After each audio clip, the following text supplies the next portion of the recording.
नमस्कार साथियों, एक बार फिर से आपका स्वागत है हमारे इस योगा के चैनल में। हम आज का वीडियो लेकर आए हैं योग का अर्थ व योग की परिभाषाएं। योग मीन्स होता है जोड़ना, मिलाना, परस्पर मेल आदि। योग का अर्थ अर्थात योग शब्द की उत्पत्ति पाणिनि ने 3 धातुओं से दी है। युजिर योगे, युत समाधे, युत संयमने। अर्थात युजिर योगे का अर्थ होता है जोड़ना, मिलाना, मेल आदि। इसी अवस्था को उन्होंने योग बताया है। समाधि समता अवस्था जीवात्म परमात्मनो। वशिष्ठ संहिता के अनुसार जीवात्मा व परमात्मा का मिलन ही योग है। संस्कृत व्याकरण के आधार पर योग 4 प्रकार से बताए हैं। युज्यते एतद् इति योग है, यानी चित्त की वह अवस्था जब चित्त की समस्त वृत्तियों में एकाग्रता आ जाए। दूसरा, युज्यते अनेक इति योग है, वह साधन जिसमें समस्त चित्तवृत्तियों में एकाग्रता लाई जाती है। तीसरा, युज्यते तस्मिन् इति योग है, वह साधन जहाँ चित्त की वृत्तियों में एकाग्रता उत्पन्न की जाती है। युत संयमने अर्थात चित्त को वश में करना, अपने इंद्रियों को वश में करना।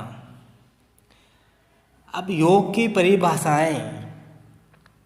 सबसे पहले महर्षि पतंजलि के अनुसार योग की परिभाषा है योगस् चित्तवृत्ति निरोध है, अर्थात चित्त की वृत्तियों का निरोध करना ही योग है। इसमें चित्त का तात्पर्य हमारे अंतःकरण से है। बाह्यकरण तो ज्ञानेंद्रियों जब विषय का ग्रहण करती है तो मन उससे ज्ञान को आत्मा तक पहुंचाता है और आत्मा ही उसे देखता है। बुद्धि व अहंकार उस विषय का निश्चय करके उसमें कर्तव्य भाव लाते हैं। तो हम कह सकते हैं कि जो इस संपूर्ण क्रिया में चित्त का जो महत्वपूर्ण होता है, जो चित्त का जो प्रतिबिंब बनता है, वही वृत्ति कहलाता है और यही चित्त का परिणाम है। चित्त एक कांच के समान होता है। अर्थात हम कह सकते हैं जब मन विविध विषयों में अपने परिवर्तित रूप कार्यों को ना करते हुए एक शांत, व्यवस्थित, निश्चल तथा एकाग्र स्थिति में होता है, हम उसी अवस्था को योग कहते हैं। तो मैं आपको एक लाइन में समझाऊं कि अपने चित्त की वृत्तियों का निरोध करना ही योग है। दूसरी परिभाषा दी है महर्षि याज्ञवल्क्य के अनुसार संयोग योग इत्युक्तो जीवात्म परमात्मनो, अर्थात जीवात्मा व परमात्मा का संयोग ही योग बताया गया है। मैत्रायणी उपनिषद के अनुसार एकत्वम प्राण मन सारेन्द्रियाणां तथैव च सर्वभाव परित्यागो योग इत्यभिधीयते, अर्थात प्राण, मन व इंद्रियों का एक हो जाना, उनका एकाग्र अवस्था को प्राप्त कर लेना, बाह्य विषयों से विमुख होकर इंद्रियों का मन में और मन आत्मा में लग जाना, प्राण का निश्चल हो जाना ही योग है।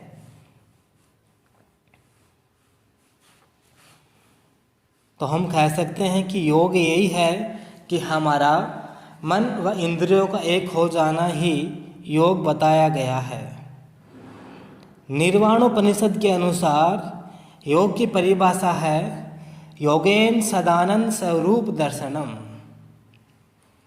अब श्रीमद् भगवद गीता के अनुसार योग की परिभाषा है योगस्थः कुरु कर्माणि संगम त्यक्त्वा धनंजय सिद्ध सिद्धियो समो भूत्वा समत्वम योग उचत्ते, अर्थात इसमें श्री कृष्ण भगवान अर्जुन को कहते हैं कि तू आसक्ति को त्याग कर समत्व भाव से कार्य कर, सिद्धि और असिद्धि में समता बुद्धि से कार्य करना ही योग है।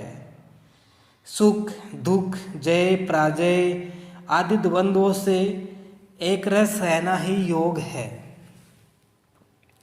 फिर उन्होंने दूसरी परिभाषा के माध्यम से बताया है कि बुद्धि युक्तो जहाति है उभय सुकर दुष्कर्ते तस्मोद्धोगा युजस्व योग है कर्मसु कौशलम, अर्थात कर्मों में कुशलता ही योग है।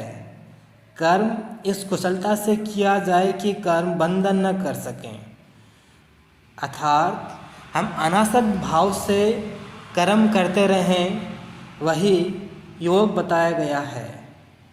क्योंकि कर्मों में कुशलता का अर्थ फल की इच्छा न रखते हुए कर्म का करना ही कर्म योग बताया गया है। अगली परिभाषा है, रांगे राघव ने कहा है शिव और शक्ति का मिलन ही योग है, अर्थात शिव और शक्ति का मिलन ही योग बताया गया है। योग सिखोपनिषद के अनुसार अपान व प्राण की एकता करना योग है, अर्थात सूर्य व चंद्र नाड़ी का संयोग तथा परमात्मा से जीवात्मा का मिलन योग बताया गया है। अग्नि पुराण के अनुसार आत्ममानस प्रत्यक्षा विशिष्टा या मनोगति तस्या ब्रह्माणि संयोग योग इत्यादि धीयते, अर्थात योग मन की एक विशिष्ट अवस्था है। जब मन में आत्मा को और स्वयं मन को प्रत्यक्ष करने की योग्यता आ जाती है, तब उसका ब्रह्मा के साथ संयोग हो जाता है। संयोग का अर्थ है कि ब्रह्मा की समरूपता उसमें आ जाती है। ये कमरूपता की स्थिति की देन है। अग्नि पुराण के इस योग लक्षण में व्यक्ति याज्ञवल्क्य की स्मृति के योग लक्षण से कोई भिन्नता नहीं है, अर्थात हम कह सकते हैं जब मन में आत्मा को और स्वयं मन को प्रत्यक्ष करने की योग्यता आ जाती है, उसे ही योग बताया गया है।